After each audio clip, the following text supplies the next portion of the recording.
Je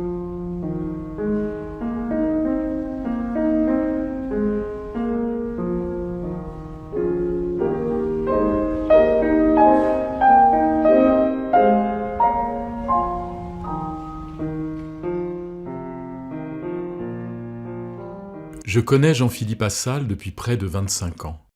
Nous venions juste de nous rencontrer quand il m'a proposé de filmer son service à l'hôpital, en toute liberté. Tu te promènes et après tu me racontes ce que tu vois. C'est comme ça que tout a commencé. Depuis, nous avons fait de nombreux films ensemble, tous liés de près ou de loin au thème de la pédagogie médicale, pour les soignants et les patients, son obsession. Nous avons suivi des chemins de traverse, marqués au sceau de sa sensibilité créatrice, de son ouverture au monde et de sa longue pratique de la médecine. Un jour, je me suis dit qu'il était temps de raconter son parcours. Imagine-t-on ce qu'il faut de choix et d'oubli pour restituer en un peu plus d'une heure toute une vie consacrée aux arts et aux autres? Moi qui ne suis pas peintre, j'ai pris le risque de faire son portrait. Quand j'ai commencé à m'intéresser à l'éducation du malade,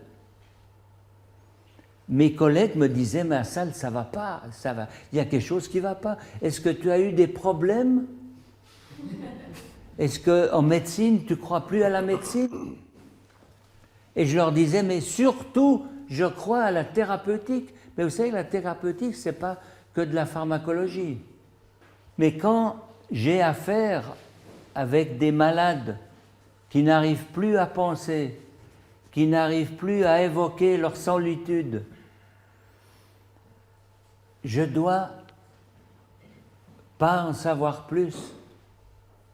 Je dois être présent en attendant que quelque part, il se passe peut-être un petit miracle dans le domaine de l'indicible. Alors on m'a dit, Assal, tu vieillis, tu t'émeus, tu deviens plus émotif. Moi je dis non. Mais le jour où je ne serai pas émotif par rapport à la captation délicate de l'indicible, il faudra que j'arrête.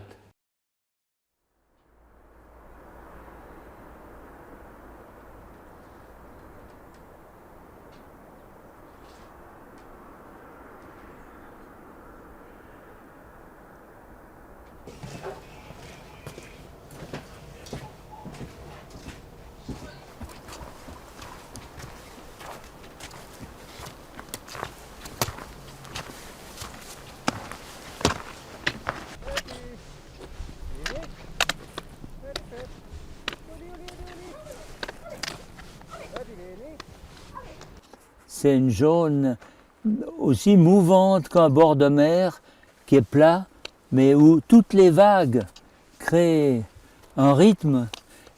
Une zone, à mon avis, bénie des dieux, ça.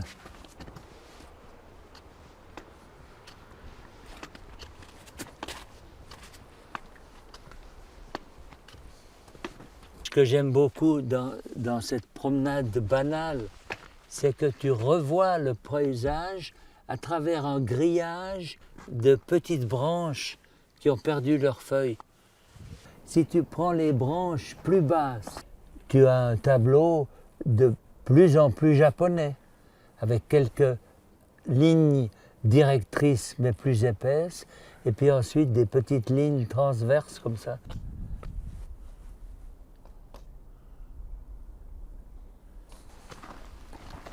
Le parcours de vie que sociologiquement on devrait finir, selon les politiciens, dans des EMS, des établissements médico-sociaux.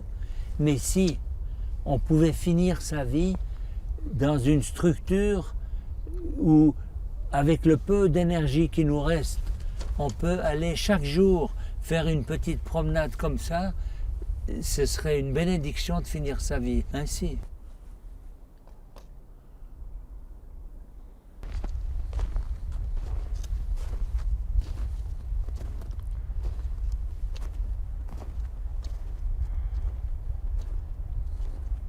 Ce peintre américain qui est une de mes fascinations, Andrew Wyatt, eh bien, il adorait en même temps les zones où la nature avait souffert. Ce qui le fascinait, c'était toujours la frontière entre 2 ou 3 États. J'ai un beau livre à la maison. Le monde de Christine, c'était un des tableaux que j'ai le plus apprécié lorsque je devais faire des présentations de la solitude d'un patient qui a une maladie chronique et qui dure. C'était la voisine du peintre Andrew Wyatt. Elle a été atteinte de la paralysie infantile et puis il a peint sa solitude.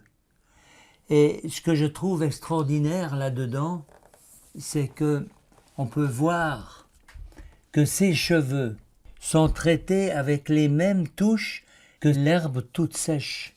Puis les mains de cette jeune femme, c'est les mains d'une vieille personne qui a des griffes comme ça, parce qu'elle est handicapée, et puis elle est dans un univers de solitude, où des maisons sont pratiquement vides, alors que c'est pas vrai. Il y a une toute petite touche ici, où on voit une paire de blue jeans qui pourrait montrer que c'est quand même habité. Il utilisait très peu de détails, mais chaque détail avait une vie en soi.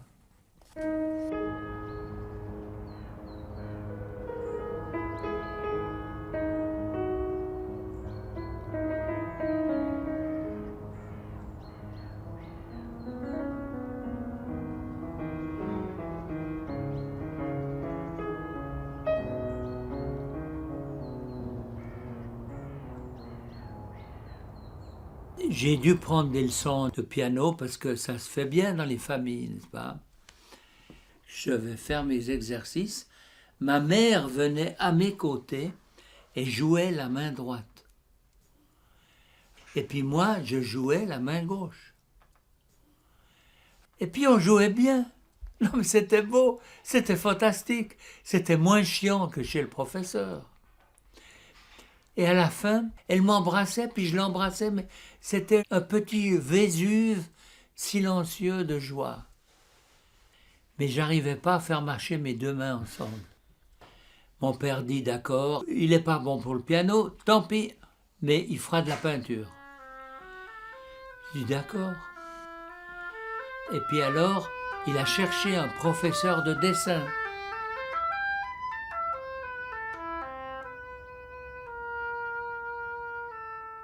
Luc Monnier, je l'ai rencontré comme un outil de survie. Il m'a dit, je veux t'apprendre l'histoire de l'art. Tu prends cette image et puis tu la repeins comme tu aimerais le peindre. Mais pas la copier, surtout pas la copier. Mais là-dedans, il y a des rythmes, tu vois, il y a un truc là comme ça. Et puis là, dans ces croix, tu vois, Jésus-Christ en croix, eh ben, il y a un truc, puis là, et puis il y a sa tête. Mais c'est un oblique. Alors fais-moi ces obliques. Et je repeignais. Alors on donnait cours à toute notre fantaisie. L'oiseau du paradis, alors voilà, l'oiseau, la tête, puis alors la queue, puis les ailes. Et puis là, il y a un peu de bleu, puis un peu de vert. Luc Monnier avait un atelier au sommet d'une vieille maison, un immense atelier. Et puis, à un moment donné, il a dû partir au service militaire. Mon père a dit, si tu veux, on le lui loue. Alors j'ai eu l'atelier de Luc Monnier dans la vieille ville de Bienne. Et moi, je me prenais pour un peintre.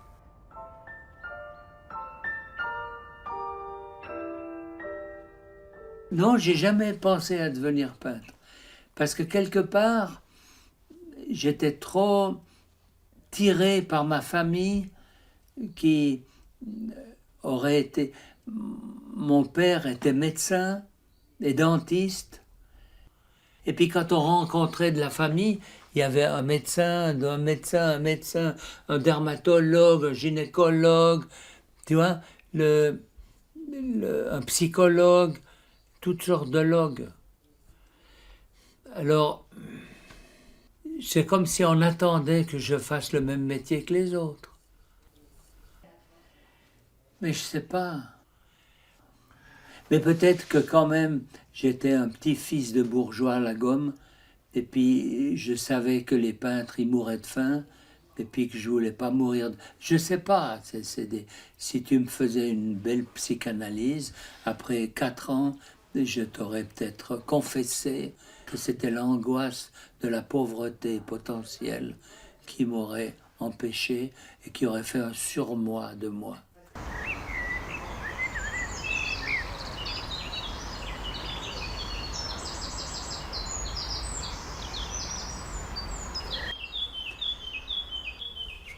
Ça, c'est la fauvette. Et puis le pinson, il fait... Et la fauvette, elle essaye d'imiter des petits bouts du chant du pinson. Mais elle n'y arrive pas parce que c'est trop long. Nous louions un appartement dans un endroit splendide, Montanacran, dans les Alpes suisses, avec une vue extraordinaire sur toute la chaîne des Alpes. Et puis un matin, je me lève pour aller voir l'arrivée du postier et arrive un vieux monsieur qui avait 20 ans de moins que moi maintenant, qui m'avait l'air une momie, mais très sympathique. « Hé, jeune homme, comment allez-vous » Théophile Kahn me dit « Jeune homme, alors qu'est-ce que vous faites ?» Ben, je fais des études de médecine, mais maintenant je me prépare à l'examen de physiologie. À la physiologie, mais c'est pas possible, c'est mon métier. Je suis professeur à la Sorbonne, à Paris, du secteur de métabolisme intermédiaire. Je me dis, mais c'est pas possible. Alors écoutez, jeune homme, vous étudiez dans quoi?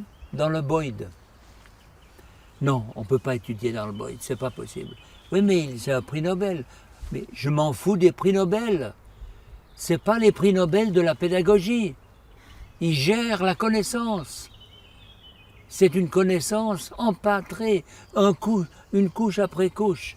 Venez avec moi, chaque matin je pars à 6 heures et je vous apprendrai ce que c'est que... Je me suis dit, maintenant je suis foutu. Je suis foutu, je vais rater mon examen parce que mon rêve pédagogique, c'était donc antipédagogique, quand tu ne connais rien, tu choisis peut-être l'antipédagogie, de ingurgiter pour mieux pouvoir régurgiter le jour de l'examen. Et après, alors je pars avec Théophile Kahn, la mort dans l'âme. On sort de la maison, il me dit arrêtons-nous. Je dis voilà, me voilà bien parti. Et puis qu'est-ce que vous voyez? Ben, je vois des marches d'escalier. Non mais il y a en dessus des marches d'escalier un peu d'herbe. Oui, oui. Mais regardez bien, mais oui, je regarde, il y a de l'herbe. Non, il n'y a pas que de l'herbe. Oui, c'est clair, il y a des sauterelles. Alors là, vous avez déjà bien observé. Oui, mais pourquoi il y en a qui sautent à droite et puis d'autres qui sautent à gauche? Observez, sans idée préconçue. Puis il y a eu à peu près pendant 15 jours, chaque fois 5 heures de biologie. Mais je ne savais pas que j'apprenais des choses avec Théophile Kahn. Tu vois, c'est impressionnant.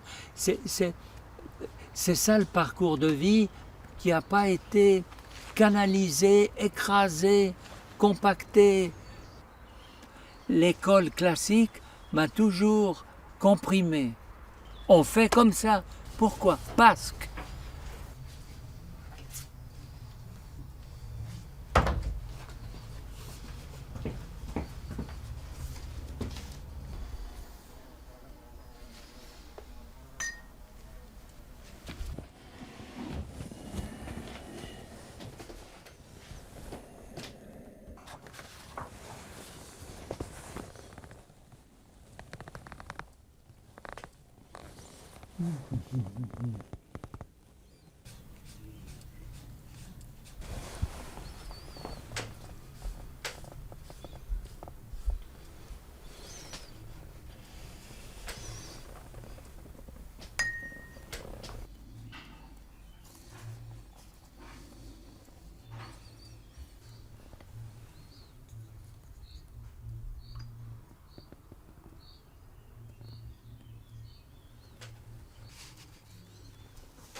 Le jour où tu fais de la recherche, c'est un parcours qui n'est pas fait avec des questionnaires à choix multiples, mais avec des observations et des étonnements.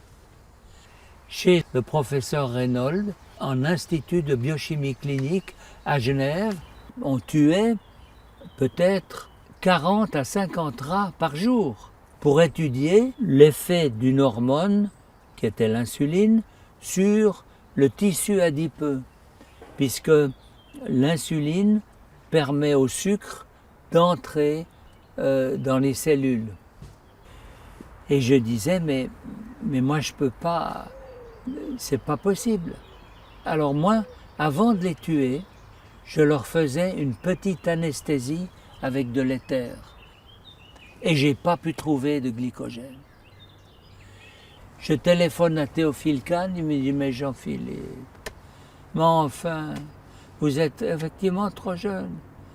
Mais de mon temps, c'était clair. Jamais d'anesthésie avec de l'éther à des patients diabétiques. Parce qu'on sait que ça fait un stress pour le foie et le foie fait disparaître tout le glycogène qu'il avait. J'ai quand même appris le travail difficile dans un laboratoire de recherche. Punaise, quel boulot! Il fallait laver le matériel, il fallait repeser 2 fois ou 3 fois les réactifs, et puis il fallait ensuite être très prudent parce qu'on utilisait des substances radioactives. Et puis après, il y avait un boulot. Et quand je suis entré en clinique avec des malades. Moi, j'étais agressif contre les malades qui ne suivaient pas leur traitement. Ce salaud qui ne prend pas ses médicaments, quand on voit tout le boulot qu'on fait en recherche, c'était des traîtres.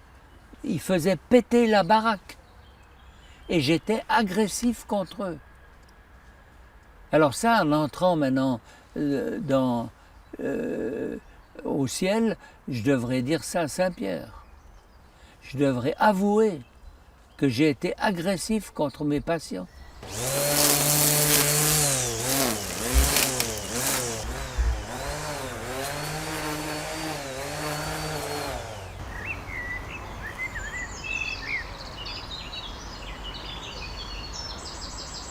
Albert Reynolds n'était pas un clinicien, mais il avait un sens clinique plus fort qu'un clinicien. Et il m'a envoyé à la Joslin Clinic, où il y avait des écoles pour des diabétiques, et puis j'allais assister à ce que disaient ces médecins à cette Mecque. Et j'ai vu que ce qu'ils faisaient, c'était une aberration. Une aberration tout court. Je ne savais pas que c'était une aberration pédagogique.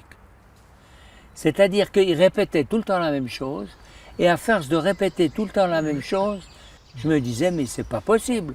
On ne peut pas faire apprendre à des gens des litanies de choses qu'il faut éviter, de choses qu'il faut faire.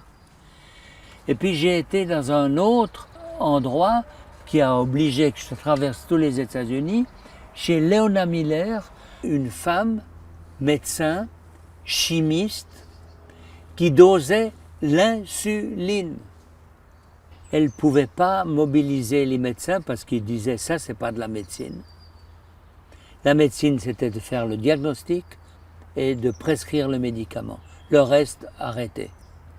Léona Miller à Los Angeles, elle disait à ses infirmières, vous allez noter la cause ultime qui a mené le patient à l'hôpital. Et puis la Léona Miller, grâce à ses informations au ras des pâquerettes, où elle a pu montrer qu'après avoir enseigné aux malades, il y avait moins d'hospitalisation, il y avait moins d'urgence. Sa consultation de podologie n'avait plus de grands cas qui obligeaient des gens à subir une amputation. Incroyable! Et ça a fait le tour du monde, ce livre. Et puis j'ai été tout de suite chez elle. Et puis avec elle et moi, on s'entendait vraiment bien parce que moi, j'étais fasciné par le travail qu'elle faisait avec ses infirmières. Or, est-ce que c'était parce que ma mère était infirmière? Je ne sais pas. Mais disons, les infirmières ont joué un rôle vital dans mon parcours. Déjà, j'étais très ouvert pour les infirmières.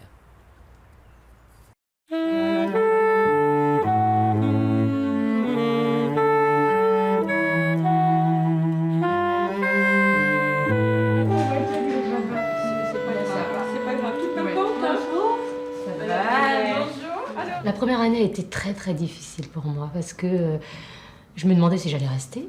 C'était tellement déstabilisant en fait. On n'est pas préparé dans notre profession moi, à travailler surtout la relation avec le patient. On n'est pas du tout préparé. On est plus préparé dans la technique ou alors peut-être que oui, on nous donne un peu de théorie au niveau de la relation d'aide avec le patient, mais on a tellement peu le temps de la travailler dans les autres services que c'était assez déstabilisant de venir ici. Ça vous remplit, ces projets-là? Pas suffisamment. Pas suffisamment. En fait, c'est là, j'ai presque envie de pleurer, en fait, c'est là mes frustrations, quoi. Ouais. Pas le diabète lui-même, mais la vue, la marche. Ouais. Et en fait, maintenant, j'ai vraiment une période où je sens que j'ai l'énergie. J'ai de la force, mais je peux quand même pas. Vous avez quoi comme activité professionnelle? Mécanicien sur automobile. Sur automobile? Un individu, c'est aussi délicat qu'une voiture de sport. C'est pas une Jeep, un individu. Alors il faut affiner. Mais pour moi, ça va me changer ma vie. Oui, ça c'est clair. Les habitudes, surtout. Mais avec ça, vous porterez quand même mieux. Oui, je pense, oui. Déjà maintenant, je me sens bien. Vous êtes déjà Ah, mieux. oui. J'y croyais pas au début. Je me disais, c'est pas possible. Ça fait 1 heure qu'il parle avec ce patient. J'arriverai jamais à rester à 1 heure à parler, écouter. Donc ça a été mon premier apprentissage. Et puis là, maintenant, je me sers des ressources de l'unité, quoi. On est sans arrêt, quoi, en train d'écouter l'autre. Elle a dit ça, c'est vrai que moi, j'aurais peut-être pas dit ça, mais pourquoi elle a dit ça? Et puis finalement, on va lui demander pourquoi tu as dit ça. Et c'est ça, en fait, qui m'a plu ici, c'est que qu'on ait une idée, une difficulté, et on la partage. Un patient hospitalisé pour une bronchopneumonie ou pour l'équilibration d'un diabète, il passe les 3/4 de sa journée à attendre, avec des passages punctiformes de soignants qui regardent l'effet du médicament et puis qui repassent le lendemain. Alors nous sommes dit, essayons de gérer ces temps d'attente et essayons de les remplir par des activités qui permettent au malade de mieux apprendre ce qu'est sa maladie et de mieux gérer son traitement. Vous pensiez que vous auriez pu remarcher comme ça ou pas tellement? Non, au début, non. C'était le désespoir. Et puis, ça coûte quand même beaucoup de bien marcher. Et je marche mieux depuis que je vais régulièrement à la piscine. On marche d'abord dans sa tête. Hein. Apparemment, oui. Ouais. Quand vous marchez, est-ce que vous sentez que vous mettez les pieds sur terre? Ah, c'est sûr. Ou bien vous avez Ils sont l'impression... là. On est tous dans un bateau, donc je dirais le capitaine, ça a été toujours M. Assal. Et puis nous, on est les matelots, on pourrait dire, mais on est tous dans la même direction. Je veux dire, on est dans le patient. Et on travaille tous vers le patient pour améliorer sa vie.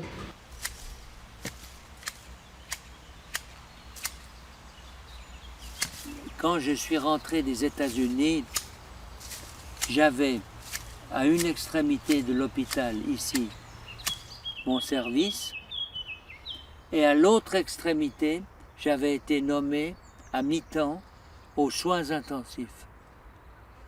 Alors là, il y avait une impossibilité, parce que la maladie chronique, et l'autre côté, c'était c'était l'intervention aiguïssime pour sauver la vie. On était dans le très court et là on était dans le très long. Et quand je devais traverser l'hôpital, eh bien, je me maudissais narcissiquement. Parce que de la peine que je me donnais, on félicitait le malade. Quand même, tu vois, le drame de l'identité professionnelle, c'est une prison, l'identité professionnelle.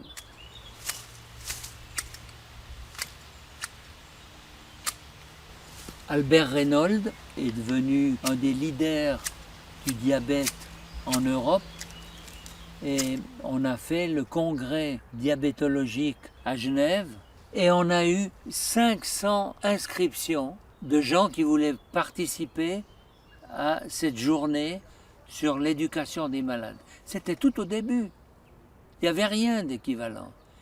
Et Albert Reynolds m'a dit, à Salles, maintenant, il faut que tu organises une association pour s'occuper de l'éducation des malades.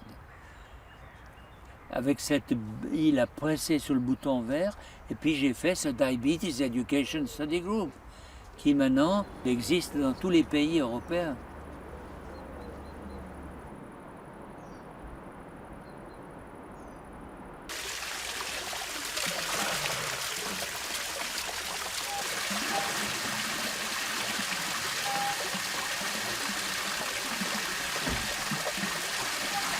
Alors ici, on a fait 50 séminaires où on a eu à peu près 5000 participants, un tiers de médecins, 2 tiers d'infirmières, de paramédicaux, où on insistait énormément sur l'hétérogénéité des groupes, sur l'attitude des soignants envers les malades.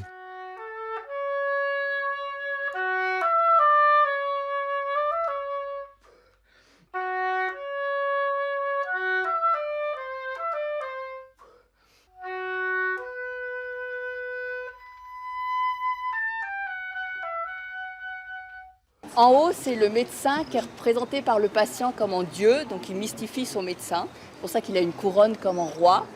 Et puis en bas, c'est le malade qui a une souffrance intérieure qu'on ne voit pas souvent, que le médecin ne voit pas toujours. C'est pour ça qu'on a fait une tache de sang. Et puis il essaye de trouver la fusion entre le patient et le médecin. C'est représenté par ce ressort qui peut être soit tendu, soit très serré. Et puis les oreilles, c'est en fonction de comment le médecin écoute et comment écoute le patient. On a voulu il écoute comme une passoire alors. Ça passe aussi. Exactement, avec les trous. En tant que soignant, on a du mal à aller dans les sentiments de l'autre. Alors on s'appuie sur du concret. Et le concret, dans le diabète, sont les complications. Alors on fait ressortir tout ça pour essayer d'améliorer quelque chose qu'on saisit mal. Et je crois qu'il y a un décalage total entre ce que vit le patient et puis ce que l'on perçoit de sa vie. Et on utilise des moyens qui sont très très mal adaptés pour l'accompagner. J'aurais envie de lui demander, mais qu'est-ce qu'il attend du médecin au stade des complications, quand il vient voir le médecin? Est-ce qu'il faut quelqu'un de modestie dans notre prise en charge? Je pense que cette complication-là, on ne peut pas. On peut l'imaginer. C'est frustrant aussi pour les soignants. Alors, ah bon, oui. Oui, mais c'est pourquoi on ne peut qu'accompagner. C'est l'accompagnement qui est important. On est de merveilleux techniciens et on sait tout sur les complications, mais on ne sait rien sur le reste. Au moins, pouvoir exprimer sa souffrance. Et le corollaire de la souffrance, c'est « je me la garde pour moi ». Cette souffrance ne peut pas être présentée comme ça. L'autre personne ne va probablement pas l'écouter sur la même longueur d'onde de l'émotion de la personne qui l'exprime. Frida Kahlo est une des expressions les plus uniques d'un vécu tragique. Elle était étudiante avec un ami, elle prend le tram, lequel tram est heurté par un camion. Elle se tenait à une barre en bois. Cette barre en bois lui pénètre le dos, traverse le bassin, ressort par le vagin. Voilà une femme dramatiquement handicapée. Et voilà que cette femme, Frida Kahlo, se met à peindre alors qu'elle n'était pas peintre. Elle voulait même faire des études de médecine. Elle se met à peindre son vécu durant toute sa vie. Et vous voyez très bien dans cette image l'univers dans lequel vivait Frida. Voilà les fractures de la colonne, voilà les souffrances sous forme de clous. Elle peignait ça pour elle. Elle se parlait à elle. Voilà le regard réel et le regard du vécu de cette femme.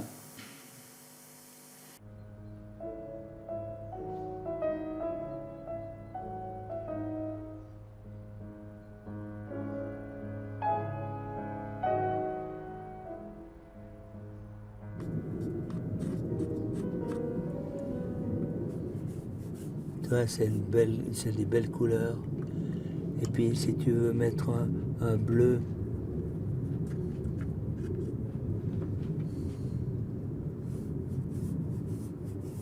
si tu continues de peindre comme ça, il y a une couleur qui est dit et puis moi.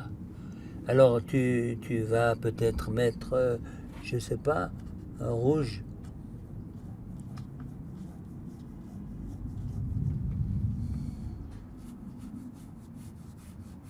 Et puis il y a un vrai rouge qui dit, mais c'est pas du rouge ça, c'est du brun.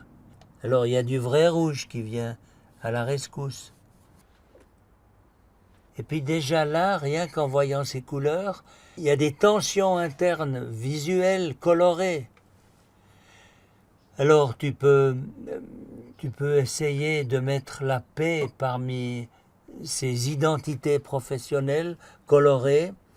Et puis là, il y a une couleur qui est le gris de Payne. Et là, un peu de bleu et de vert dedans. Donc, quelque part, elle va assez gentiment avec celle-ci ou avec celle-ci. Mais maintenant, je vais vous mettre du noir. Alors, regardez la dureté du noir. C'est comme si tu mets dans ces couleurs un administrateur. Ils ne peuvent plus être eux-mêmes, tu vois. Mais par contre, si tu mets, j'invente, hein, mais cette couleur grise, tu vois la différence entre le noir, mais là, quelque part, ça peut aller ensemble. C'est amusant, hein, la peinture. Alors maintenant, je vais mettre un peu d'administration là-dedans. Vous avez par malade 20 minutes, pas plus. D'accord, d'accord. Et puis, on n'a pas assez de personnel, vous aurez que 15 minutes. Alors dépêchez-vous de voir ces malades. D'accord. Alors hop, voilà. Et puis tu crées des prisons. Tu vois? Moi j'adore faire ça. Donc c'est pas pour faire un tableau, mais c'est pour travailler avec des identités colorées différentes. Alors là, c'est quand même une bénédiction d'être dans ce petit coin-là.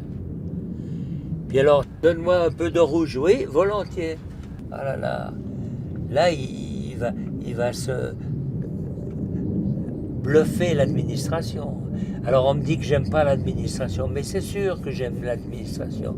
Parce que si on n'avait pas l'administration, je sais pas très bien où on irait. Mais l'important entre les différences d'identité professionnelle, c'est la souplesse.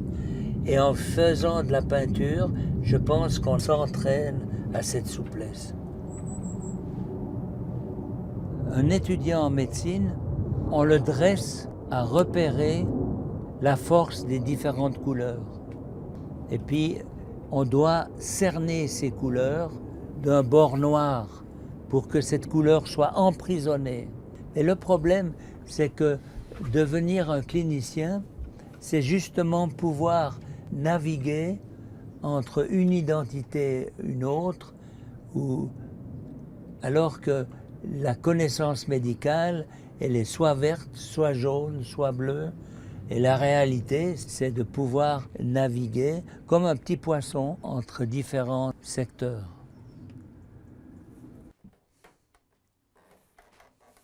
Dans mon activité avec les malades atteints d'une maladie chronique qui va les tuer s'ils n'arrivent pas à gérer cette maladie.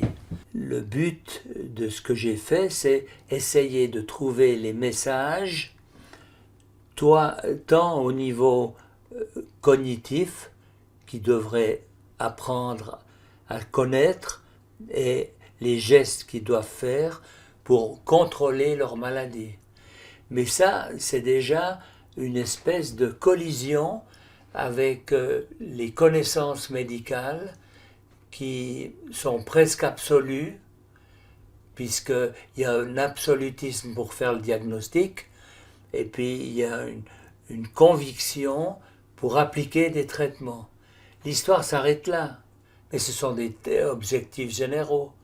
Or, on dit toujours que le diable est dans les détails. Eh bien, les détails, c'est comment faire, quoi faire, quand le faire. Et alors, à ce moment-là, il y a un besoin d'une espèce de métaphore. Alors là, j'ai un Christ qui est mort sur la croix. Et puis, j'ai mis ce Christ-là sur mon pupitre. Et puis, que je trouve très très beau. Et puis, en même temps, progressivement, en l'ayant là, je me suis dit, mais non d'une pipe, mais ça c'est peut-être le malade qui refuse sa maladie. Pour moi, ici, c'est quelqu'un qui ne veut pas être crucifié par sa maladie, mais n'arrive pas, avec sa révolte interne, à suivre son traitement.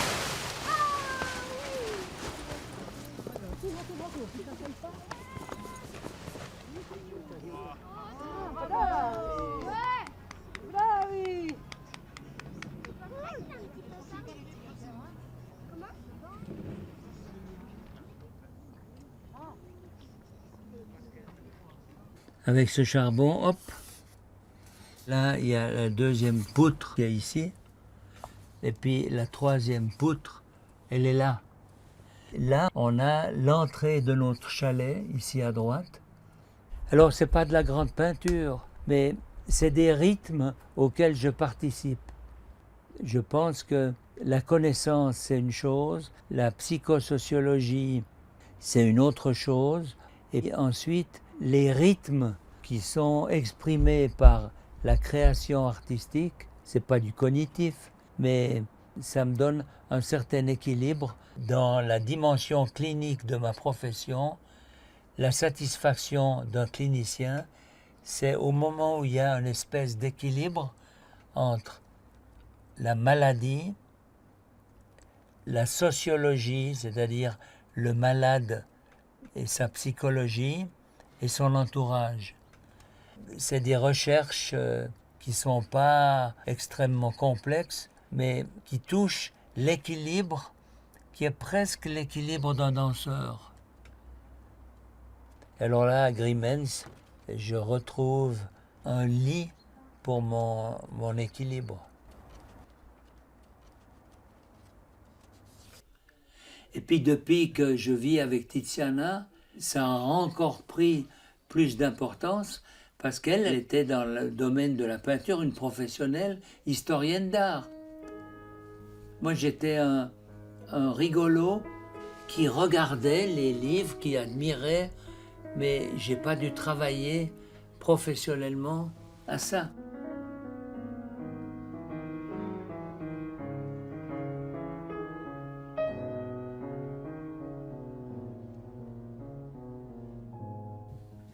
Quand j'ai développé du diabète, le médecin qui m'avait été recommandé, soi-disant, il connaissait le diabète. Tu parles qu'il connaissait le diabète. C'était le seul en Suisse qui dosait l'insuline. insuline, cette hormone qui me manquait. Mais il était très fier de ne rien connaître du malade, très fier de ne rien connaître en diététique. Enfin, il faut le faire. Et puis, il me dit, voilà, il faut prendre cette piqûre, et puis vous prenez cette insuline, et puis vous allez voir, ça ira mieux. Et puis, j'ai passé une demi-heure avec ma femme, dans notre cuisine. J'y vais pas. Bon, un peu plus tard, dans notre salle à manger, j'ai fait un petit tableau, il est très lourd, mais j'avais fait une tache noire.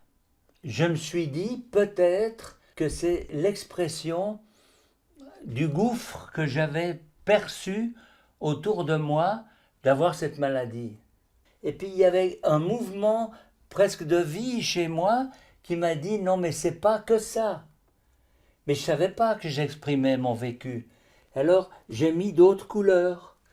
Et puis ces autres couleurs, il y a quelques années, je me suis dit, mais quand même la vie est plus proche de ça. Et il faut que tu enlèves ces autres couleurs. Parce que j'avais vu le poids de vivre avec une maladie chronique chez des patients. Alors un jour, j'ai pris une scie, comme ça, et puis j'ai coupé ça. Ce tableau-là m'apparaissait plus équilibré, mais pas nécessairement à cause de moi, mais après avoir appris des malades leur souffrance. Je ne savais pas plus que du diabète, sur la physiopathologie du diabète, mais sur le vécu des patients. Parce qu'on faisait chaque semaine une table ronde. C'est quoi la difficulté de vivre avec du diabète?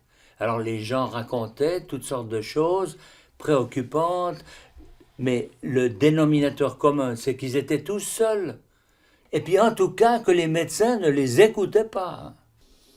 Et c'est amusant quand même la peinture qui à un certain moment devient le pendant de ce que tu vis en tant que soignant, de ce que tu crois savoir. Et puis en fait tu ne le sais pas parce que quand tu vois ce que tu as peint, c'est pas ce que tu savais. Mais donc il y a une autre partie inconsciente de soi qui émerge à travers ce que tu peins. C'est peut-être ton bras, ton corps, ton mouvement qui te met en mouvement pour peut-être aller guigner à l'intérieur de toi ce qui se passe.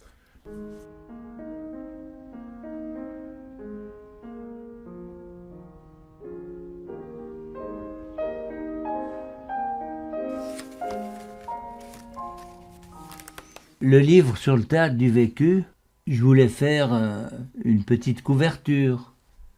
On ne sait pas que c'est un théâtre sur lequel va s'appliquer un texte et sa mise en scène. On est dans quelque chose de flottant qui pourrait être un théâtre ou bien une prison, dans un certain degré de désordre, parce que le vécu, il se greffe sur le désordre, la désorganisation de la vie.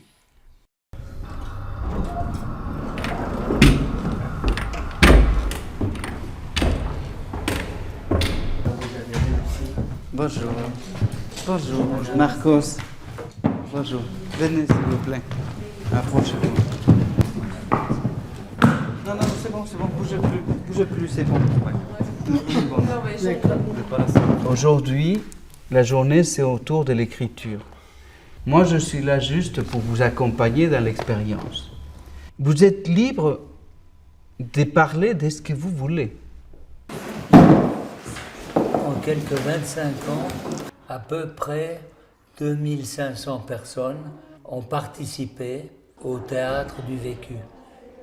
Le théâtre du vécu, c'est un moment où tu peux exprimer un vécu qui a abouti chez toi presque à un corps étranger et qui te ronge. Et puis on demande à ces gens d'exprimer ce qui s'est passé et puis de le mettre en scène avec l'aide de professionnels du théâtre. Je vois ce texte et puis j'ai presque plus envie d'en entendre parler, c'est marrant, hein. Mais peut-être parce que justement, ça me fait peur, en fait. Est-ce que tu as envie d'une image muette? Oui, ouais, parce que, voilà, je crois que moi je ressens un peu d'impuissance maintenant par rapport à ce texte-là, et puis je crois que c'est aussi ce que je ressens dans le texte que je dis. Et puis c'est vrai que je pense que je verrai pas quelque chose de très mouvementé, disons, je crois.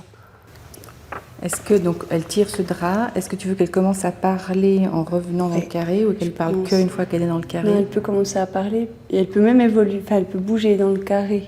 Peut-être qu'elle se pose pour la fin. Qu'elle se pose pour la fin. Ouais.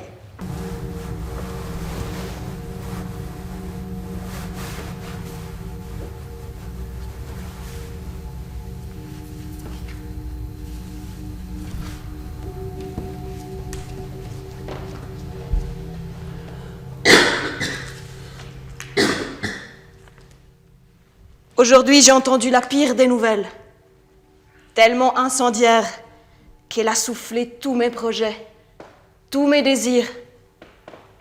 De ceux-ci, il ne reste que de petites bribes,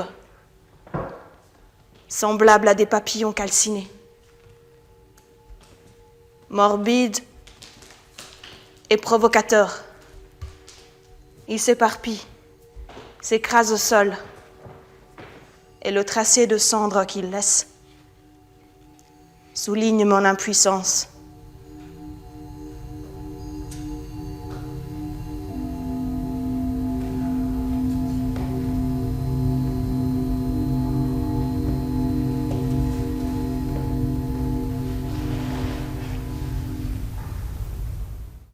Vous êtes une grande poétesse, mais vous aviez des personnes qui parlaient pour vous, qui jouaient pour vous, et qui ont perçu dans ce domaine impalpable. Et je pense que là, on a touché ce qu'était la poésie. C'est à vous, enfin voilà, c'est vous qui faites en sorte que cette possibilité-là existe. Et puis voilà, si j'ai pu faire de la poésie aujourd'hui, c'est parce qu'il y a des gens qui se préoccupent sûrement de pouvoir laisser s'exprimer la souffrance en poésie. En général, on n'a pas l'habitude d'écrire un texte pour le théâtre, et des fois même, on n'a pas l'habitude d'aller au théâtre. Mais chacun, avec l'aide de l'équipe théâtrale et de l'ambiance qui se crée dans le groupe, arrive toujours à produire, à créer une pièce de théâtre qui est une petite merveille et dont il est très fier. Parce qu'il ne pensait pas qu'il aurait été capable. Et il est surpris de découvrir même en lui-même des capacités qu'il ignorait.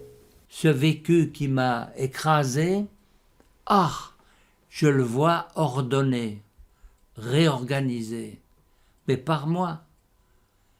Donc c'est important que le spectateur, qui était l'auteur de son vécu, devienne spectateur de lui-même. Et les gens disent, c'est moi, mais c'est presque plus moi.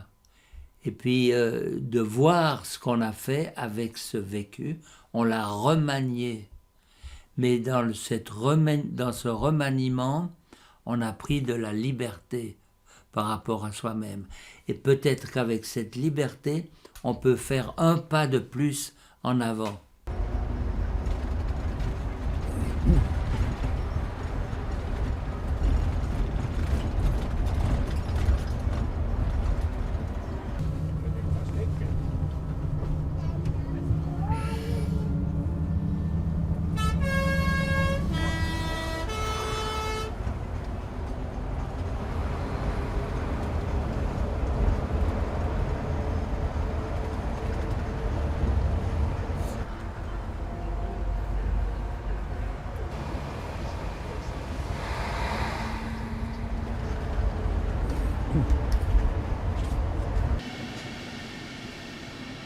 Alors cette voie de chemin de fer est la voie qui te mène à Venise, à Milan et à Venise. Toutes les fois qu'on va à Venise en train, on passe par là. Venise, c'est une aventure délicate, mais qui ne peut pas se planifier. Il y a tout qui bouge, tout qui est rythme, tout qui est découverte. C'est pas planifié. J'adore ça. Et puis, il y a ce ciel de Venise que je ne peux pas décrire, mais il est pas laiteux, mais il est transparent. Mais le soir, Venise, avec toutes ces briques, ils appellent ça l'imbrunire. Tout devient brun, parce que c'est la suprématie des briques qui donnent ce ton à l'éclairage et à la lumière ambiante.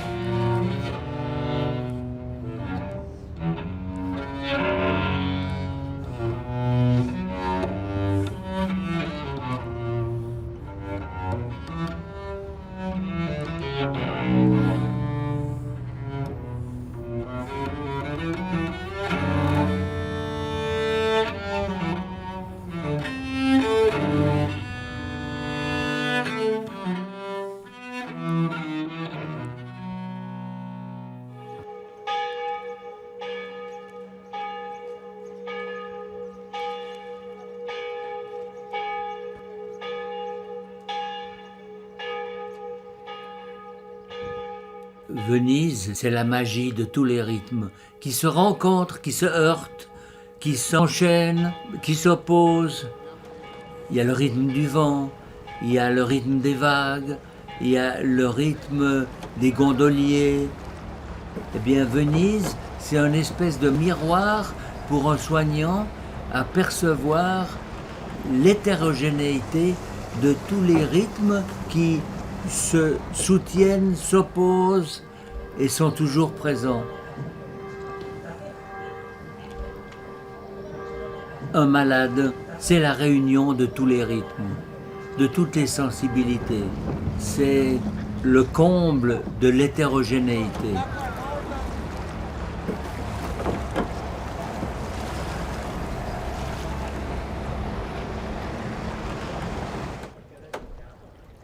Ah oui, primando hoy. Ah oui.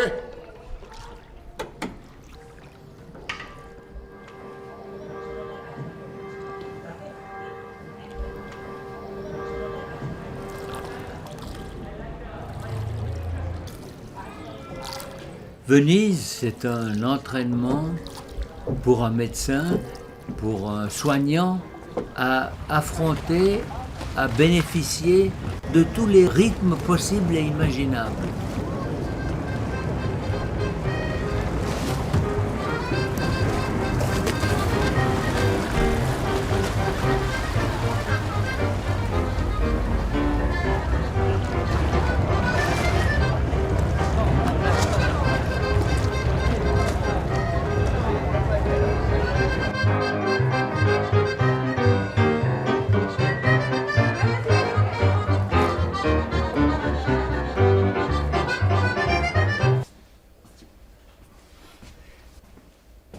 J'avais pas mal travaillé au Canada. J'étais proche de ces œuvres d'art des Inuits. Il y a des merveilles. Un des trucs les plus importants que j'ai, c'est dans cette pierre extrêmement dure. C'est un groupe d'êtres humains qui montre le destin de l'homme fondu dans la pierre. Je trouve ça extraordinaire. Et puis la pierre, elle est là. Hein. On a le côté positif avec les têtes de la condition humaine prise dans un magma. Je trouve ça une œuvre d'art exceptionnelle.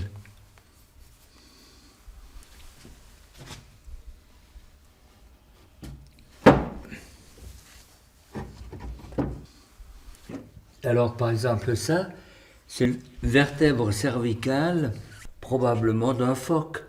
Et en fait, ils ont sculpté avec les apophyses latérales cet homme avec ses mains ici, de chaque côté. Ça, c'est une corne de wapiti. On voit ici l'oiseau qui couve son nid, mais tout est fait avec ce qu'il trouve localement.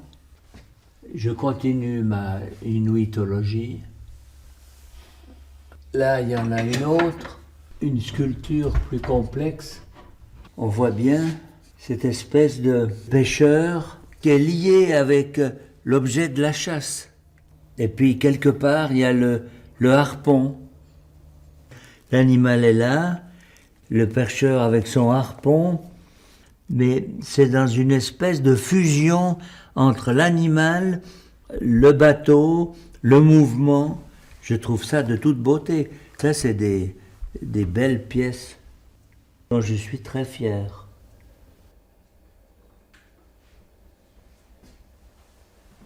Depuis une année ou deux, j'ai un œdème maculaire qui n'est pas lié au diabète, mais qui vient comme ça, peut-être lié à un petit problème que j'avais au niveau oculaire. C'est un glaucome, une hypertension oculaire. Et puis maintenant, alors j'ai un truc incroyable, c'est une petite caméra qui a à peu près la grandeur de mon index, que je mets là. Alors voilà au dos du catalogue que je ne peux pas lire.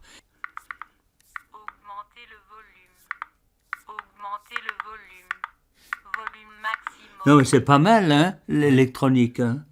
Alors, lis-moi ça maintenant, s'il te plaît. Il se fout complètement que je lui dise, s'il te plaît.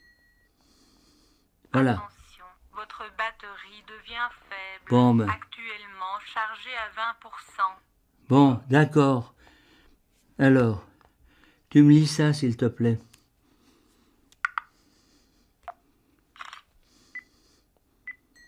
La période provençale de Nicolas de Staël, entre juillet 1953 et juin, sont autant d'expériences qui nourrissent son imaginaire et le rythme spectaculaire de sa production artistique.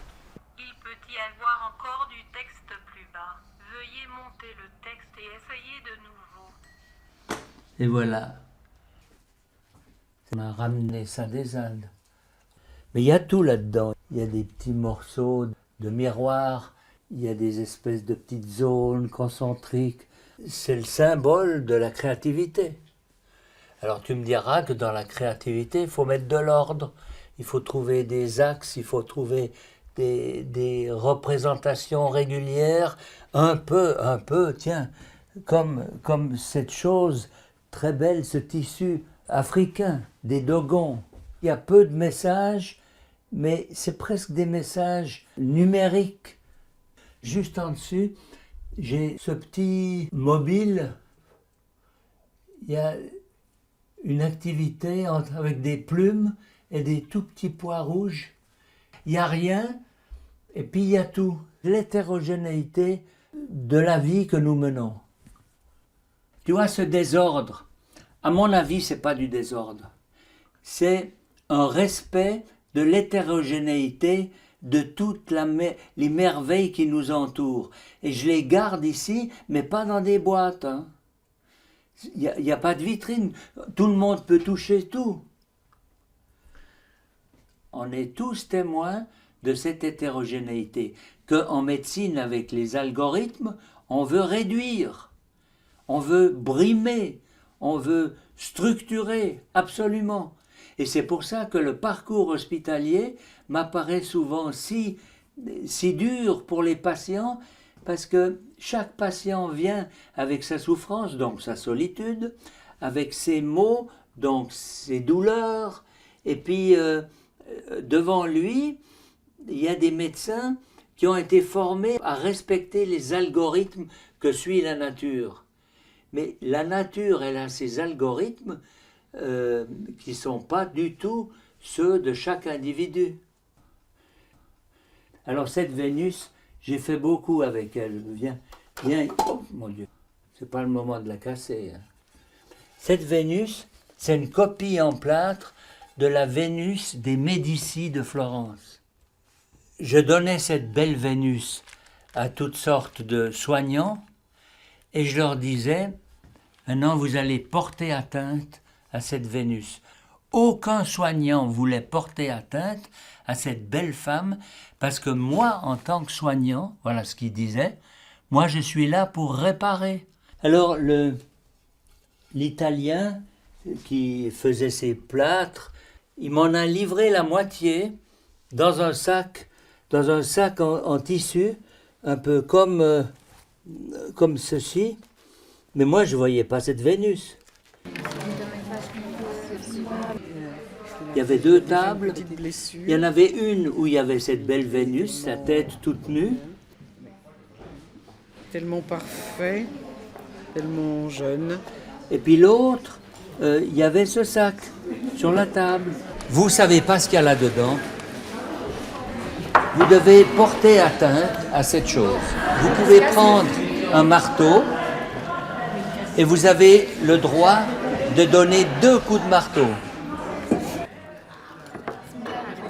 Et ceux qui avaient la vraie Vénus sous les yeux faisaient des toutes petites lésions qui leur étaient très très faciles à replâtrer et à améliorer.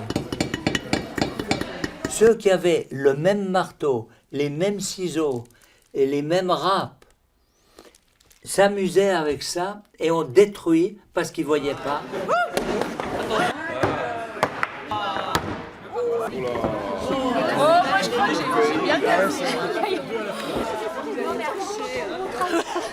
Ils ont essayé de réparer et ils sont partis fiers pour aller réparer. Et la chose, ils n'ont pas réussi à réparer.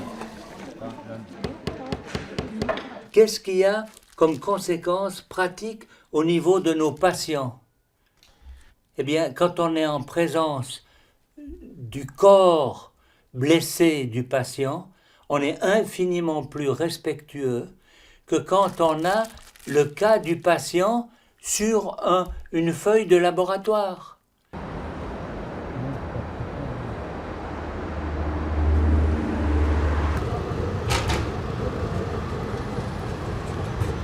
Je me suis trompé, c'est là-bas.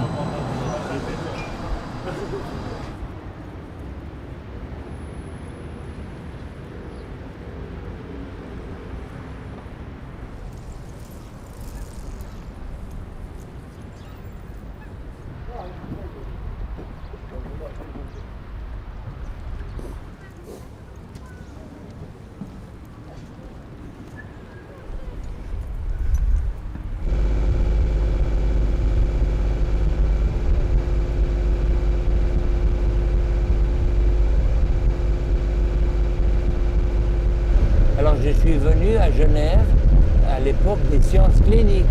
On avait des chambres de malades avec 25 à 30 lits.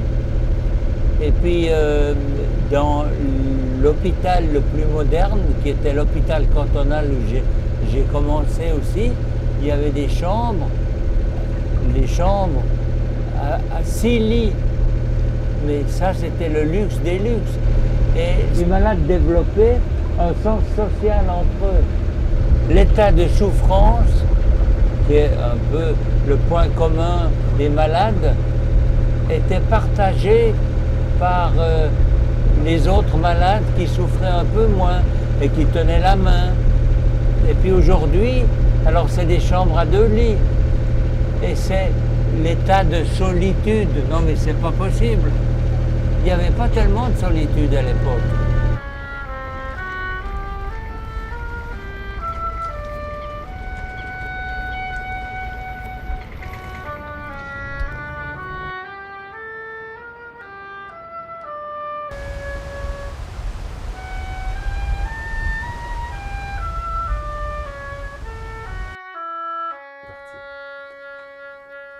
En 2005, j'ai dû prendre ma retraite et ma femme a décidé de prendre sa retraite anticipée pour qu'on travaille une fois ensemble pour développer des activités à travers notre fondation.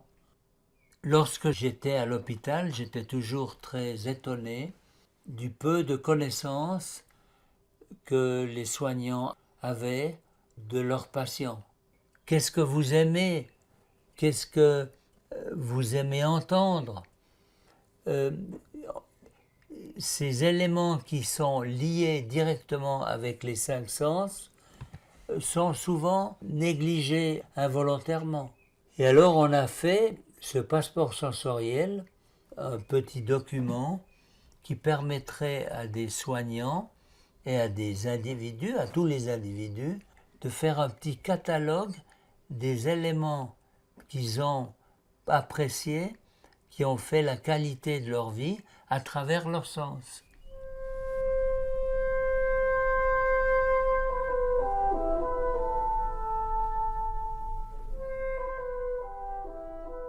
Moi, je l'ai rempli dans une intention de jeu, grand-papa. Dans une intention de me ressouvenir d'état, quoi. J'aime bien quand je sens l'odeur qui annonce la pluie. En fait, je crois que c'est un peu l'odeur d'humidité, puisque j'aime aussi bien l'odeur de ma cave. En tout cas, l'odeur de ma cave me plonge un peu dans l'odeur de mon enfance, quand j'allais chercher mes skis à la cave. Puis c'est une odeur qui rassure. C'est vrai que tu revis un peu partiellement le moment en écrivant. Et le fait de l'écrire, ça m'a encore plus plongé dans le souvenir. Dans le souvenir. Enfin, pour moi, l'émotion, elle est intimement liée à la mémoire. Enfin, émotion et mémoire, c'est... Les sens, ils sont là pour ancrer, comme tu écris, tu vois, ancrer, c'est écrire avec de l'encre, ancrer, attacher... Oui, avec une encre, tu veux dire. Avec une encre, oui. Et une impression d'un moment. Ouais.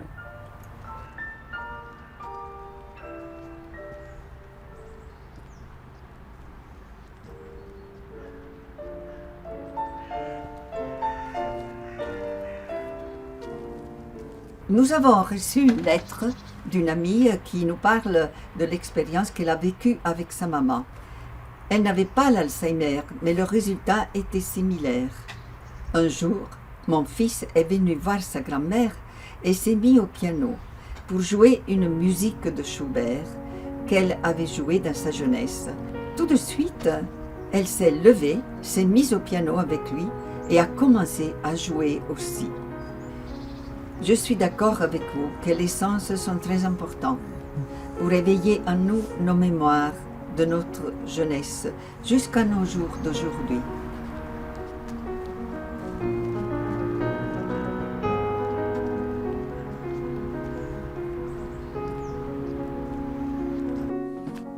Dans ce petit carnet de dessins, il y a des mélanges de dessins, de petites peintures et de photographies. C'est le même arbre. Et ça, je l'aime bien parce que c'est pas facile de peindre un de ces foutus oliviers.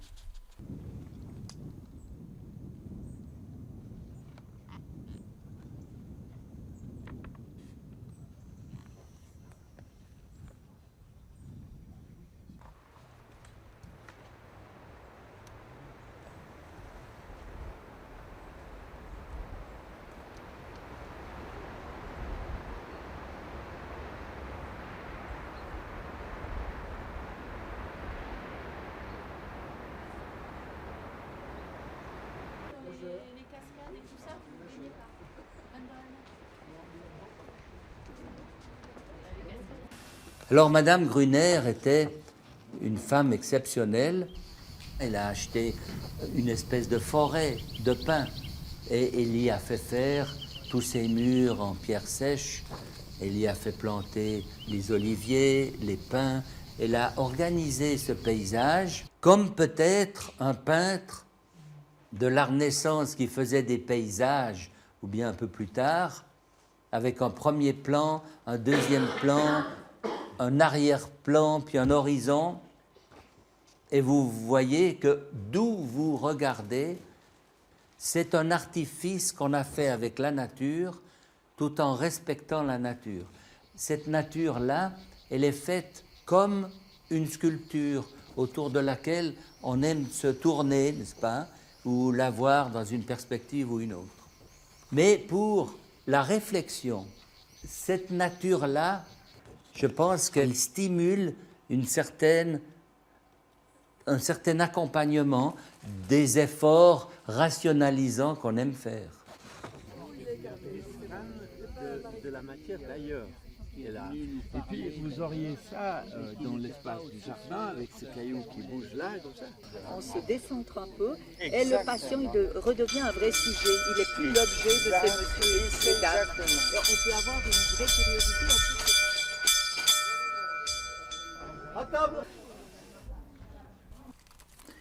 Ah, puis alors là, j'avais été au Congrès européen du diabète en Roumanie. Là, peut-être qu'on traversait les Alpes. Tu vois, j'avais envie de peindre. Ah, puis là, on était rentré en Italie. J'avais fait un amaryllis. Je l'avais fait trop grand. Alors, je l'ai divisé en deux. J'ai fait le vase. Et puis, avec la fleur de l'amaryllis. Et puis alors après, on était à Venise un peu plus tard. Et puis alors, j'ai trouvé les rythmes avec les gondoles. Je suis retombé dans mon attrait pour les couleurs. Et puis alors, on retourne à Grimmens. Ça, c'est une des fenêtres de notre chalet, avec la vue qu'on a sur le Weisshorn, qui est ici, le soir à la tombée de la nuit. Dans les ateliers de Tiziana, où elle fait venir des peintres extraordinaires, Jorda, c'est un des artistes que je préfère. Avec lui, quelque part, tout ce que tu fais, ça prend corps. Ce que je sais de la pédagogie, c'est que le pédagogue, il doit s'annihiler pour être totalement dans la sensibilité de son élève. Et c'est normal que l'élève ne comprenne pas, le pauvre, et il faut que je l'accompagne. Jorda, c'est totalement différent. Quand il prend le dessin que tu as fait, il se dit, c'est un dessin que j'ai fait moi. Et il regarde ça et il se dit, qu'est-ce qui ne va pas dans ce dessin? Là, il n'y avait pas ces taches noires. C'est vachement bien que vous ayez occupé cet espace qui n'avait pas suffisamment de poids par ça. J'aurais fait à peu près la même chose. Donc, il vibre dans ce que tu as fait. Et puis peut-être c'est assez proche de la danse, parce que une professeure de danse, de ballet, elle va essayer de faire le faux mouvement qu'a fait son élève. Elle dit, mais si je continue de faire comme ça, je vais me tordre la cheville. Alors, arrêtez de faire ça. Alors, voilà un autre. Moi, j'étais fasciné par Odilon Redon. Puis alors, il me dit, oui, c'est pas mal, mais ça, c'est pas de l'Odilon Redon. On ne voit pas la présence du pastel. Mais si, j'en ai mis là. Le pastel, il doit crocher la lumière. Il n'y a rien qui est croché là-dessus. Alors il dit, là c'est un peu de l'Odilon Redon. Mais là au milieu, c'est de l'aquarelle, c'est ce bleu-là. Le pastel, c'est des éclairs avec un minimum de pastel. Mais il faut qu'ils ressortent. Et moi, ça me fait avancer.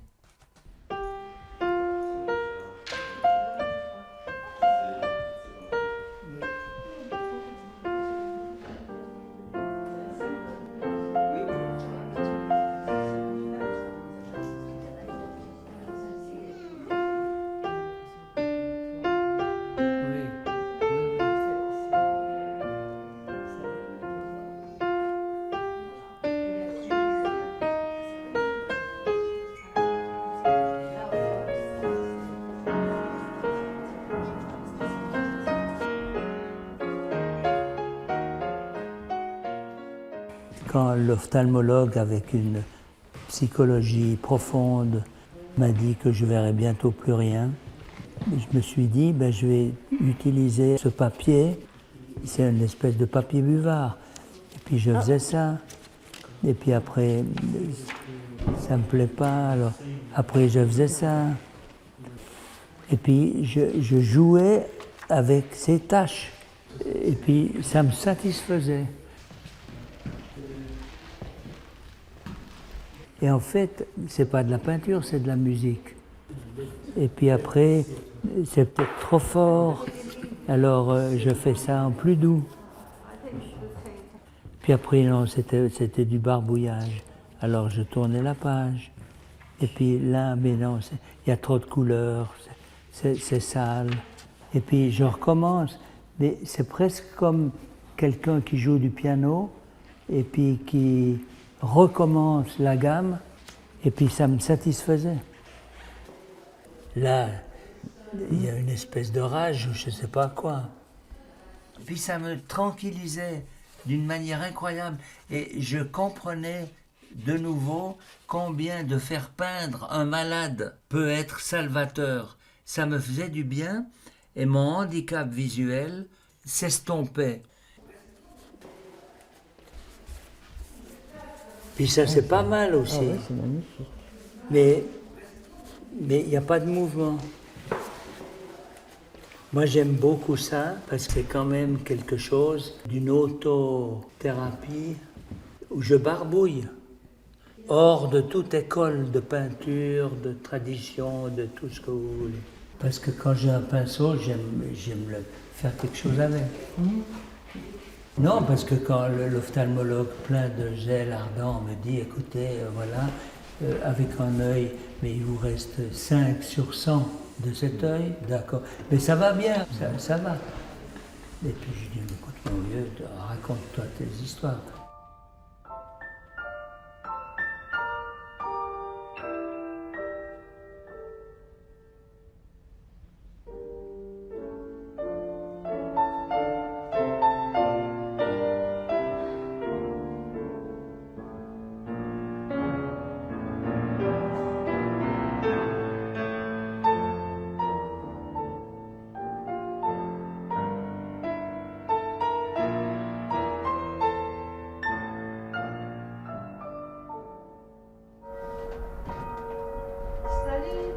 Ciao Alex, volevo augurarti buon anno.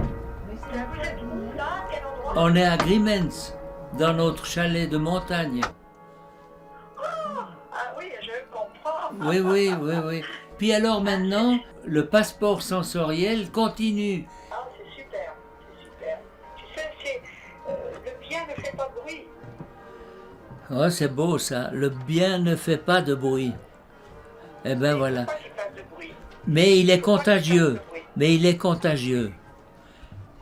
Contagieux dans le silence.